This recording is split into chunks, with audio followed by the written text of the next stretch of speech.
शैक्षणिक वर्ष 2025-26 ची सोनुर्ले केंद्राची शिक्षण परिषद विद्यामंदिर परळी या शाळेत संपन्न झाली. स्क्रॅप मूल्यांकन, स्कूल यशोगाथा व प्रशासकीय कामे आढावा व नियोजन इत्यादी विषयावर या परिषदेत चर्चा करण्यात आली.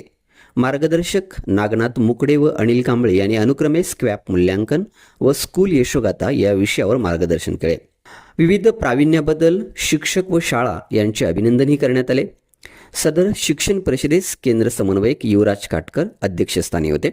केंद्र मुख्याध्यापक जयसिंगराव पाटील, ज्येष्ठ अध्यापक मनोहर भोसले, दत्तात्रय पाटील, चतुर्धर निळकंठ आदी मान्यवर तसेच सर्व शाळांचे मुख्याध्यापक, सर्व अध्यापक अध्यापिका मोठ्या संख्येने उपस्थित होत्या.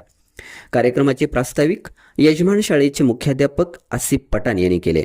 सूत्रसंचालन आसमा पठाण यांनी तर आभार चंद्रकांत मुगडे यांनी मानले. सोनाली पाटील व युवराज काटकर यांनी स्कूल यशोगाथा मांडली. बहुजन न्यूज, अनिल कांबळे.